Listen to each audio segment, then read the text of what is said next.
ನಮಸ್ತೆ ವೀಕ್ಷಕರೇ, ಇದು ಸುದ್ದಿಯ ಸಿಂಹಾಸನ. ನಮ್ಮ ಹಾಸನ ಟಿವಿ ನ್ಯೂಸ್ಗೆ ಸ್ವಾಗತ. ನಾನು ತೇಜಸ್ವಿನಿ. ಮೊದಲಿಗೆ ಮುಖ್ಯಾಂಶಗಳು.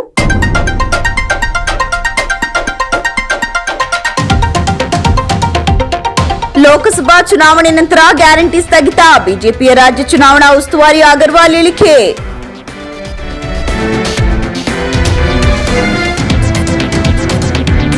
ಬಿಜೆಪಿ ಜೆಡಿಎಸ್ ಮೈತ್ರಿಕೂಟ ಸೋಲಿಸಿ ಕಾಂಗ್ರೆಸ್ ಬೆಂಬಲಿಸಲು ಪ್ರಗತಿಪರ ಸಂಘಟನೆಯ ಮುಖಂಡ ಧರ್ಮೇಶ್ ಮನವಿ.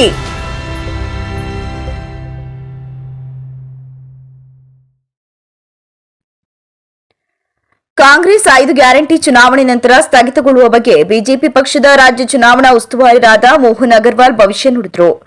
ಹಾಸನ ಲೋಕಸಭಾ ಚುನಾವಣೆಯಲ್ಲಿ ಪ್ರಚಾರದಿಂದ ಅಂತರ ಕಾಯ್ದುಕೊಂಡಿರುವ ಬಿಜೆಪಿ ಪ್ರಧಾನ ಕಾರ್ಯದರ್ಶಿ ಪ್ರೀತಂ ಜಿ ಗೌಡ ನಡೆ ಬಗ್ಗೆ ನೇರವಾಗಿ ಪ್ರಧಾನಿ ಮೋದಿಯವರಿಗೆ ಮಾಜಿ ಪ್ರಧಾನಿ ಎಚ್ ಡಿ ದೇವೇಗೌಡರು ದೂರವಾಣಿ ಕರೆ ಮಾಡಿ ದೂರು ನೀಡಿದ್ದಾರೆ. ಇದರ ಪರಿಣಾಮವಾಗಿ ಪ್ರಧಾನಿ ಮೋದಿ ಸೂಚನೆ ಹಿನ್ನೆಲೆಯಲ್ಲಿ ಹಾಸನಕ್ಕೆ ಬಂದ ಬಿಜೆಪಿ ರಾಜ್ಯ ಚುನಾವಣಾ ಉಸ್ತುವಾರಿ ರಾಧಾ ಮೋಹನ್ ದಾಸ್ ಅಗರ್ವಾಲ್ ರವರು ಖಾಸಗಿ ಹೋಟೆಲ್ವೊಂದರಲ್ಲಿ ದಿಢೀರ್ ಸಮನ್ವಯ ಸಭೆ ಚರ್ಚಿಸಿ ಸಭೆ ಬಳಿಕ ಮಾಧ್ಯಮದೊಂದಿಗೆ ಮಾತನಾಡಿ, ಸಭೆಯಲ್ಲಿ ಪ್ರೀತಂ ಗೌಡ ಪರವಾಗಿ ಬ್ಯಾಟಿಂಗ್ ಮಾಡಿದ ಅಗರ್ವಾಲ್, ಪ್ರೀತಂ ಗೌಡರನ್ನ ಬಿಟ್ಟುಕೊಡುವ ಪ್ರಶ್ನೆಯೇ ಇಲ್ಲ, ಅವರು ನಮ್ಮ ಪಕ್ಷದ ಆಸ್ತಿ, ಅವರು ಪಕ್ಷದ ರಾಜ್ಯ ಪ್ರಧಾನ ಕಾರ್ಯದರ್ಶಿ ಅಂತ ಹೇಳಿದರು.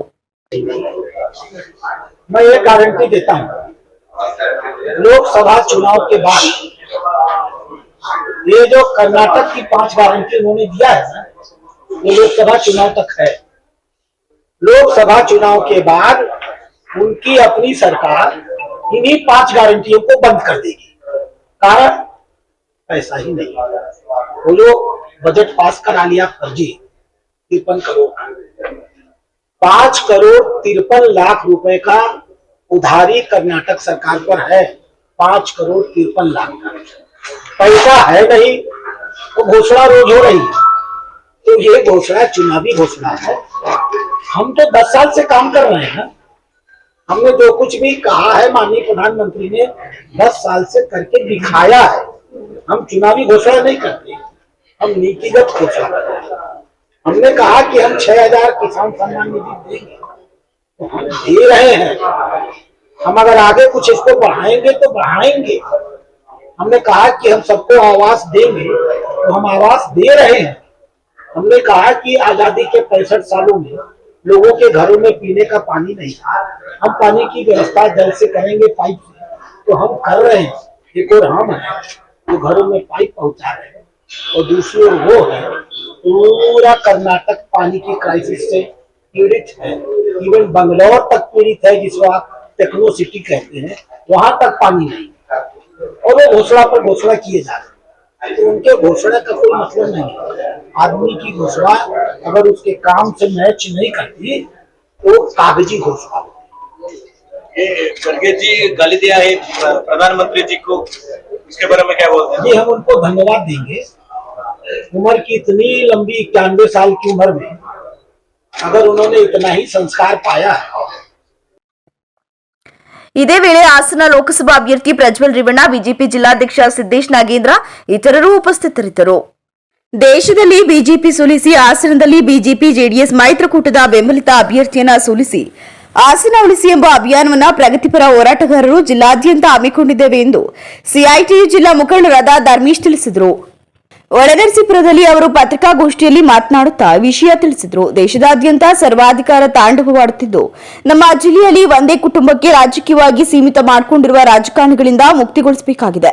ಅದರಲ್ಲೂ ಬಹುಮುಖ್ಯವಾಗಿ ಈ ಜಿಲ್ಲೆ ಮಾಜಿ ಪ್ರಧಾನಿ ಕುಟುಂಬಕ್ಕೆ ಮಾತ್ರ ರಾಜಕೀಯ ಅಧಿಕಾರಿಗಳು ಮತ್ತು ಸರ್ಕಾರದ ಸ್ಥಾನಮಾನಗಳು ಸೀಮಿತವಾಗುತ್ತಿದ್ದು, ಆ ಕುಟುಂಬವನ್ನು ಹೊರತುಪಡಿಸಿ ಸಂವಿಧಾನ ರಕ್ಷಣೆ ಮಾಡುವ ಶೋಷಿತರ ಹಕ್ಕನ್ನು ರಕ್ಷಿಸುವ ಎಲ್ಲಾ ವರ್ಗದವರ ಹಿತವನ್ನ ಕಾಪಾಡುವ ಪಕ್ಷವನ್ನು ಪ್ರಸ್ತುತ ಲೋಕಸಭಾ ಚುನಾವಣೆಯಲ್ಲಿ ಬೆಂಬಲಿಸುವತ್ತ ಜನಸಾಮಾನ್ಯರು ಮುಂದಾಗಬೇಕಾಗಿದೆ ಅಂತ ಹೇಳಿದ್ರು. ನಾವು ಪ್ರಯಾಸಪುರದಲ್ಲಿ ಒಂದು ಸಭೆ ಮತ್ತೆ ಒಂದು ಪತ್ರಿಕಾಗೋಷ್ಠಿ ಎರಡನ್ನೂ ನಡೆಸಲಿಕ್ಕೆ ನಾವು ಬಯಸಿದ್ದೀವಿ.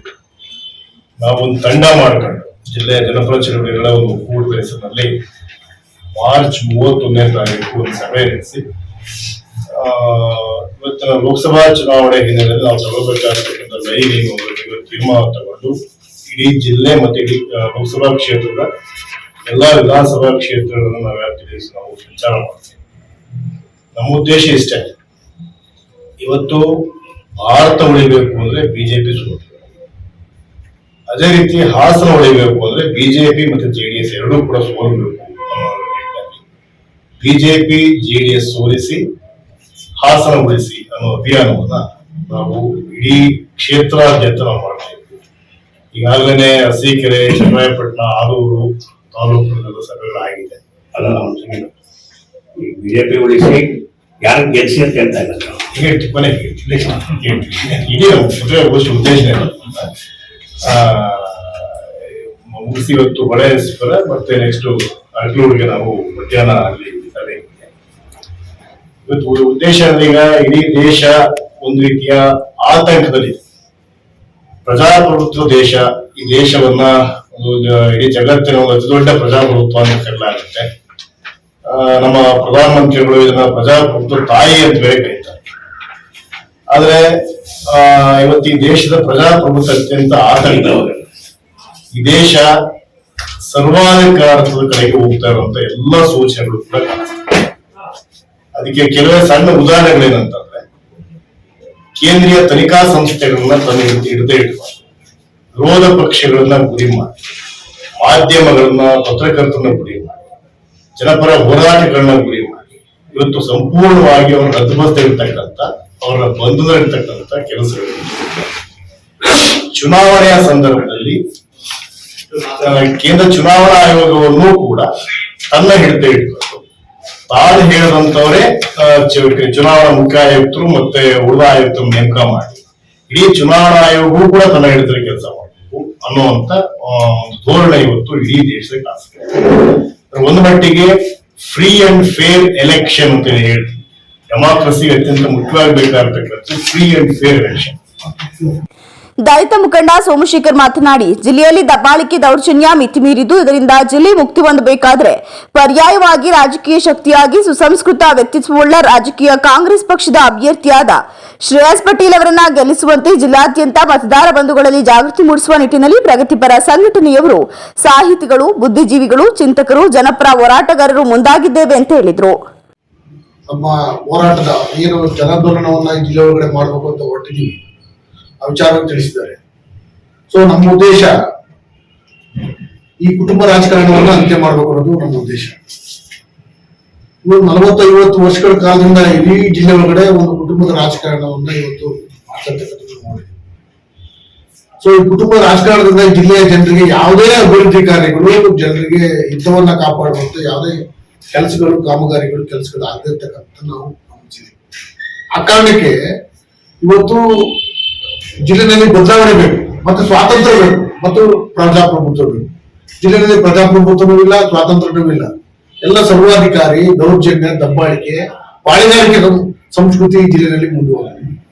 ಈ ಅಧಿಕಾರಿಗಳನ್ನ ಬಹಳ ಏಕವಚನದಲ್ಲಿ ಮಾತಾಡುವಂಥದ್ದು, ಹತ್ತಿಸುವಂಥದ್ದು, ಈ ತರದ ಎಲ್ಲ ಒಂದು ಪಾಳೆಗಾರಿಕೆ ಸಂಸ್ಕೃತಿ ಜಿಲ್ಲೆಯಲ್ಲಿ ಇದೆ.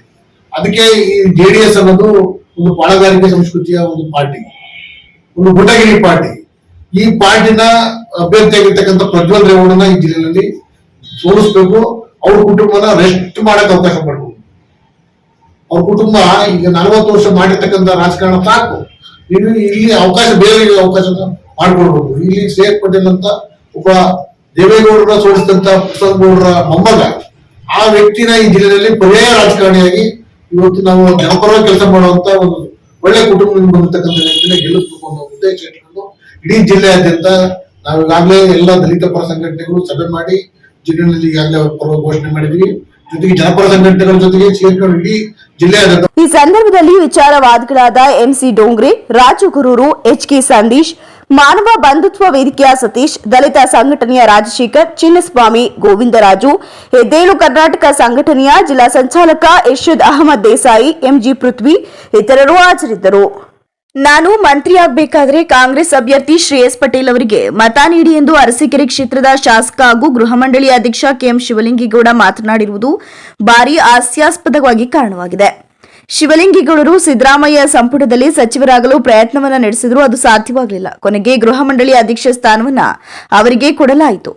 ಜಿಲ್ಲಾ ಕಾಂಗ್ರೆಸ್ನಲ್ಲೀಗ ಶಿವಲಿಂಗೇಗೌಡ ಪ್ರಶ್ನಾತೀತ ನಾಯಕ. ಲೋಕಸಭೆ ಚುನಾವಣೆಯ ನಾಯಕತ್ವವನ್ನು ಅವರು ವಹಿಸಿಕೊಂಡಿದ್ದಾರೆ. ಸದ್ಯ ಕಾಂಗ್ರೆಸ್ನಲ್ಲಿ ಶಿವಲಿಂಗೇಗೌಡರಿಗೆ ಯಾರು ಸರಿಸಾಟಿ ಇದ್ದಂತೆ ಕಾಣ್ತಿಲ್ಲ.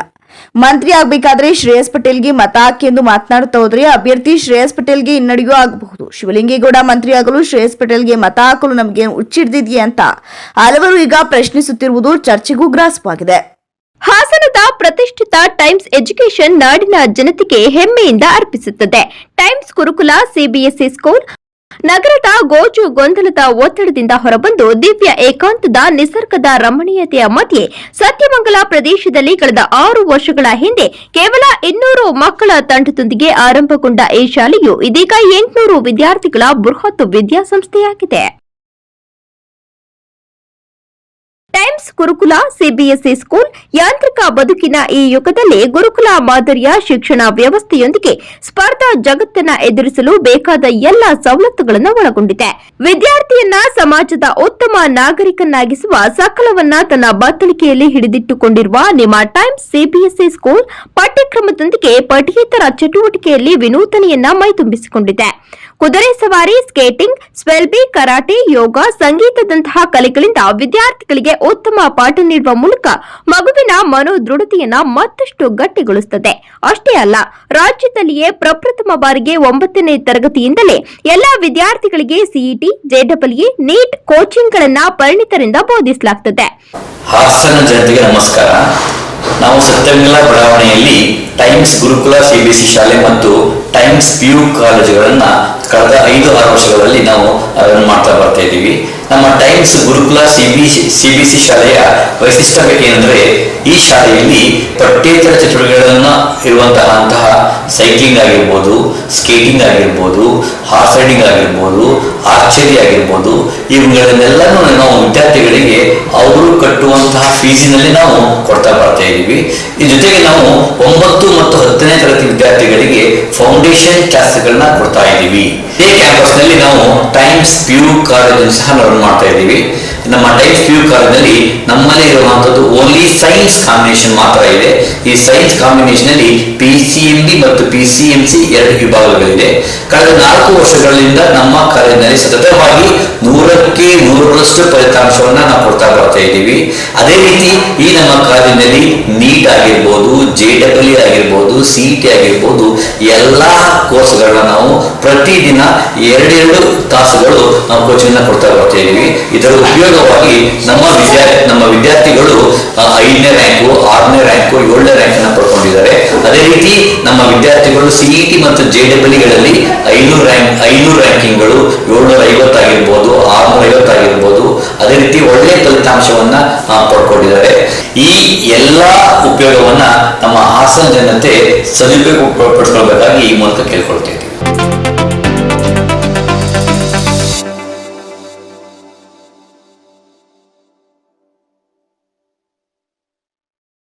ಹಾಸನ ಲೋಕಸಭಾ ಕ್ಷೇತ್ರ ವ್ಯಾಪ್ತಿಯಲ್ಲಿ ಕಾಡಾನೆ ಸಮಸ್ಯೆ ವಿಪರೀತವಾಗಿದೆ. ಈ ಸಮಸ್ಯೆ ಬಗೆಹರಿಯಬೇಕೆಂದು ಮಲೆನಾಡು ಭಾಗದ ರೈತರು ಈಗಲೂ ಕೂಡ ಬೇಡಿಕೆಯನ್ನಿಡುತ್ತಿದ್ದಾರೆ. ಕಾಡಾನೆ ಸಮಸ್ಯೆ ವಿಚಾರವು ಮೈತ್ರಿ ಪಕ್ಷ ಹಾಗೂ ಕಾಂಗ್ರೆಸ್ ಪಕ್ಷದ ನಡುವಿನ ಅಗ್ಗಜಗ್ಗಾಟಕ್ಕೂ ಕಾರಣವಾಗಿದೆ. ಕಾಡಾನೆ ಸಮಸ್ಯೆಗೆ ಹಾಲಿ ಸಂಸದ ಪ್ರಜ್ವಲ್ ರೇವಣ್ಣ ಸ್ಪಂದಿಸಲೇ ಇಲ್ಲ ಅಂತ ಆಲೂರು ಸಕಲೇಶಪುರ ಕ್ಷೇತ್ರದ ಜನರು ಈಗಲೂ ಆರೋಪಿಸುತ್ತಾರೆ. ಆದರೆ ಸಮಸ್ಯೆಗೆ ಪರಿಹಾರ ಕಂಡುಕೊಳ್ಳೋಕೆ ಸಾಧ್ಯವಾಗಲೇ ಇಲ್ಲ. ಈ ವಿಷಯಕ್ಕೆ ಅಭಿಯಾನದ ಸ್ವರೂಪ ನೀಡಲು ಸಾಮಾಜಿಕ ಕಾರ್ಯಕರ್ತರು ಯೋಜನೆ ರೂಪಿಸಲು ಆಲೋಚಿಸುತ್ತಿದ್ದಾರೆ. ಆಲೂರು, ಬೇಲೂರು, ಸಕಲೇಶಪುರ, ಅರಕಲಗೂಡು ಈ ಭಾಗಗಳಲ್ಲಿ ಕಾಡಾನೆ ಸಮಸ್ಯೆ ಏರಳವಾಗಿದೆ. ವಿಶ್ವದನೀಯ ವಿಚಾರವೆಂದರೆ ಈ ಸಮಸ್ಯೆ ಚುನಾವಣೆಯ ವಸ್ತಾಗುವುದಿಲ್ಲ. ಹಾಲಿ ಸಂಸದ ಪ್ರಜ್ವಲ್ ರೇವಣ್ಣ, ಬಿಜೆಪಿ ಮುಖಂಡರು, ಕಾಂಗ್ರೆಸ್ ಮುಖಂಡರು ಪರಿಹಾರಕ್ಕೆ ಮುಂದಾಗಬೇಕಾಗಿತ್ತು. ಕಾಂಗ್ರೆಸ್, ಬಿಜೆಪಿ, ಜನತಾದಳದ ನಾಯಕರುಗಳು ಮತಬೇಟೆಗೆ ಮನೆ ಮನೆಗೆ ತೆರಳುತ್ತಿದ್ದಾರೆ. ಆದ್ರೆ ಇವರುಗಳನ್ನ ತಡೆದು ಕಾಡಾನೆ ಸಮಸ್ಯೆ ಯಾಕೆ ಪರಿಹಾರ ಮಾಡಲಿಲ್ಲ ಅಂತ ಕೇಳುವವರು ಇಲ್ಲವಾಗಿದ್ದಾರೆ. ಲೋಕಸಭೆ ಚುನಾವಣೆ ಎದುರಾಗಿದೆ. ಮತದಾರರು ಮತದಾನ ಮಾಡಲು ತುದಿಗಾಲ್ನಲ್ಲಿ ನಿಂತಿದ್ದಾರೆ. ಆದ್ರೆ ಇಷ್ಟೆಲ್ಲ ಗಂಭೀರ ವಿಚಾರಗಳ ಕುರಿತು ಚರ್ಚೆಗಳೇ ಆಗ್ತಿಲ್ಲ. ಪದೇ ಪದೇ ದೇವೇಗೌಡರ ಸಾವಿನ ಬಗ್ಗೆ ಲಘುವಾಗಿ ಮಾತನಾಡಿರುವ ಜಿಲ್ಲಾ ಉಸ್ತುವಾರಿ ಸಚಿವ ಕೆಎನ್ ರಾಜಣ್ಣನವರ ಮಾತಿಗೆ ಲೋಕಸಭಾ ಚುನಾವಣೆಯ ಫಲಿತಾಂಶ ಹೊರಬರಲಿರುವ ಜೂನ್ 4ರಂದು ತಕ್ಕ ಉತ್ತರ ಕೊಡಲಿದ್ದಾರೆ ಅಂತ ಮೈತ್ರಿ ಅಭ್ಯರ್ಥಿ ಪ್ರಜ್ವಲ್ ರೇವಣ್ಣ ಗರಂ ಆಗಿ ಮಾತನಾಡಿದರು. ನಗರದಲ್ಲಿ ನಡೆದ ಬಿಜೆಪಿ ರಾಜ್ಯ ಚುನಾವಣಾ ಉಸ್ತುವಾರಿ ರಾಧಾಮೋಹನ್ ದಾಸ್ ಅಗರ್ವಾಲ್ ಜೊತೆ ಸಭೆ ನಂತರ ಮಾಧ್ಯಮದೊಂದಿಗೆ ಮಾತನಾಡಿದ ಅವರು, ಬಿಜೆಪಿ ರಾಜ್ಯ ಘಟಕದ ಪ್ರಧಾನ ಕಾರ್ಯದರ್ಶಿ ಪ್ರೀತಂ ಗೌಡ ಮುಂದಿನ ದಿನಗಳಲ್ಲಿ ನಮ್ಮ ಜೊತೆ ಕ್ಯಾಂಪೇನ್ನಲ್ಲಿ ಒಗ್ಗಟ್ಟಾಗಿ ಹೋಗುವ ಕೆಲಸ ಮಾಡ್ತೀವಿ ಅಂತ ಹೇಳಿದ್ದಾರೆ. ತುರ್ತು ಸಮನ್ವಯ ಸಭೆಗೆ ಲೋಕಸಭಾ ಚುನಾವಣಾ ಉಸ್ತುವಾರಿಯಾದ ಮೋಹನ್ ದಾಸ್ ಅವರು ಹಾಸನಕ್ಕೆ ಬಂದಿದ್ದಾರೆ. ಬಿಜೆಪಿ ಮುಖಂಡರು ಶಾಸಕರನ್ನ ಕರೆದು ಸಭೆ ಮಾಡಿದ್ದು ಒಂದೊಂದೇ ತಾಲೂಕಿನ ಬಗ್ಗೆ ಮಾಹಿತಿಯನ್ನ ಕಲೆ ಹಾಕಿ ಎಲ್ಲಾ ಮುಖಂಡರು ಕಾರ್ಯಕರ್ತರನ್ನ ವಿಶ್ವಾಸಕ್ಕೆ ತೆಗೆದುಕೊಂಡು ಒಗ್ಗಟ್ಟನ್ನ ಮೂಡಿಸಿದ್ದಾರೆ ಅಂತ ಹೇಳಿದ್ರು. ಜನತೆ ಅಲ್ಲ, ರಾಜ್ಯ ಜನತೆ ನೋಡ್ತಾ ಇದ್ದಾರೆ. ಒಬ್ರು ಮುತ್ಸದ್ದಿ ರಾಜಕಾರಣಿಯ ಬಗ್ಗೆ ಇವತ್ತು ಅಂತ ಒಳ್ಳೆ ನಮ್ಮ ರಾಜಕಾರಣದಲ್ಲಿ ಏನಂತೀವಿ, ಅವ್ರನ್ನ ಕರ್ನಾಟಕದ ಆಸ್ತಿ ಇರ್ತೀವಿ. ಹಾಗಾಗಿ ಅಂತವ್ರ ಬಗ್ಗೆ ಇವತ್ತು ಪದೇ ಪದೇ ಸಾವಿನ ಬಗ್ಗೆ ಮಾತಾಡ್ತಿದ್ರೆ ಇದೆಲ್ಲ ಒಂದು ತಪ್ಪು ಸಂದೇಶ. ಇವತ್ತು ಎಲ್ಲಾ ಕಡೆನೂ ಅದನ್ನ ಗಮನಿಸಿ ಇವತ್ತು ಸರಿಯಾದ ಉತ್ತರನ ಜೂನ್ 4ನೇ ತಾರೀಕು ಕೊಡ್ತಾರೆ. ಅದನ್ನ ನಾನು ಮಾತಾಡ್ತೀನಿ. ರಾಜ್ಯ ಬಿಜೆಪಿ ಚುನಾವಣೆ ಉಸ್ತುವಾರಿಯಾದ ಮೋಹನ್ ಅಗರ್ವಾಲ್, ಬಿಜೆಪಿ ಜಿಲ್ಲಾಧ್ಯಕ್ಷರಾದ ಸಿದ್ದೇಶ್ ನಾಗೇಂದ್ರ ಇತರರು ಉಪಸ್ಥಿತರಿದ್ದರು. ತೋಟದ ಕೂಲಿ ಕಾರ್ಮಿಕರು ಕೆಲಸಕ್ಕೆ ತೆರಳುವ ಸಮಯದಲ್ಲಿ ಬೆಳ್ಳಂಬೆಳಗ್ಗೆಯೇ 3 ಕಾಡಾನೆಗಳು ಕಾಣಿಸಿಕೊಂಡು ಆತಂಕ ಸೃಷ್ಟಿ ಮಾಡಿದ ಘಟನೆಯು ಬೇಲೂರು ತಾಲೂಕಿನ ಅರೇಹಳ್ಳಿ ಹೋಬಳಿಯ ಎಲಿಯಾಸ್ ಮಾಲೀಕತ್ವದ ಮಾಲಳ್ಳಿ ಕಾಫಿ ಎಸ್ಟೇಟ್ನಲ್ಲಿ ನಡೆದಿದೆ. ಶುಕ್ರವಾರ ಬೆಳಗ್ಗೆ ಎಸ್ಟೇಟ್ ಸಿಬ್ಬಂದಿ ದಯಾನಂದ್ ಕೆಆರ್ ಹಾಗೂ ಪಕ್ಕದ ತೋಟದ ರೈಟರ್ ಪ್ರಕಾಶ್ ಅವರು ತೋಟವನ್ನ ಗಸ್ತು ತಿರುಗುತ್ತಿದ್ದ ವೇಳೆ ಮುಂಜಾನೆ 7:30ಕ್ಕೆ ವಿಕ್ರಾಂತ್, ಕರಡಿ ಹಾಗೂ ಒಂದು ಹೆಣ್ಣಾನೆ ಗೋಚರವಾಗಿದೆ. ಮುಂಜಾಗೃತಾ ಕ್ರಮವಾಗಿ ತೋಟದ ಕೂಲಿ ಕಾರ್ಮಿಕರು ಎಸ್ಟೇಟ್ಗೆ ಹಾಗೂ ಅಕ್ಕಪಕ್ಕದ ತೋಟಗಳಿಗೆ ಕೆಲಸ ನಿರ್ವಹಿಸದಂತೆ ಕ್ರಮ ವಹಿಸಿ ರಜೆ ಘೋಷಿಸಲಾಗಿತ್ತು. ಸಂಜೆವರೆಗೂ ಅಲ್ಲೇ ತಿರುಗಾಡುತ್ತಿದ್ದ ಕಾಡಾನೆಗಳ ಹಿಂಡು ನಂತರ ಬೇರೆಡೆಗೆ ತೆರಳಿದೆ.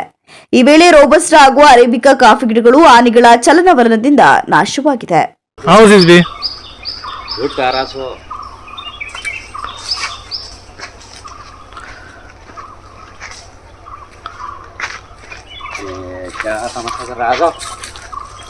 ಒಂದೇ ಬಂತಲ್ಲಪ್ಪ.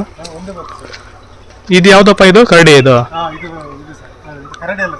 ವಿಕ್ರಾಂತ. ಇದು ಸುಬಕ್ಕೆ ಬೆಳಿಗ್ಗೆ ಹೋಗಿದ್ ರೋಡಲ್ಲಿ ಹೋಗ್ತಾ ಇದೆ ನೋಡು.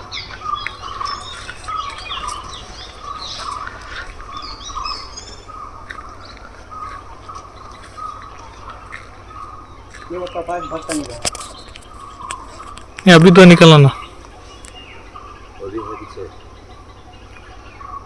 सुबह कहाँ से चाया सो अल्ले बंदिದ್ದಲ್ಲ ನೇಳಿಗೆ ಬೆಳಿಗ್ಗೆ ಅಲ್ಲೇ ಬಂದಿದ್ದಲ್ವಾ ದಾರಿ?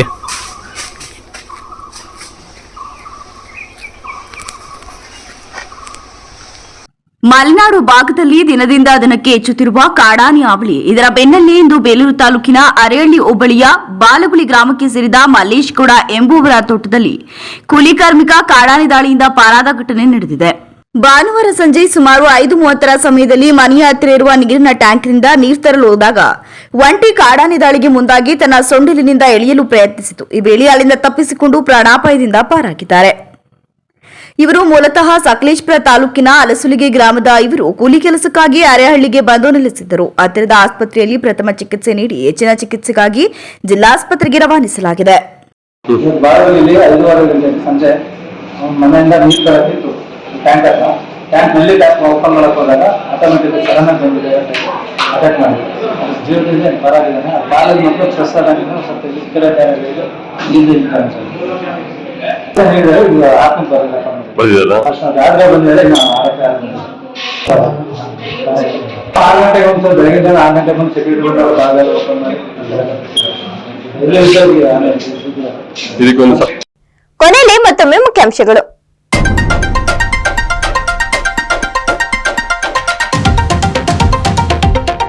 ಲೋಕಸಭಾ ಚುನಾವಣೆ ನಂತರ ಗ್ಯಾರಂಟಿ ಸ್ಥಗಿತ, ಬಿಜೆಪಿಯ ರಾಜ್ಯ ಚುನಾವಣಾ ಉಸ್ತುವಾರಿ ಅಗರ್ವಾಲ್ ಹೇಳಿಕೆ.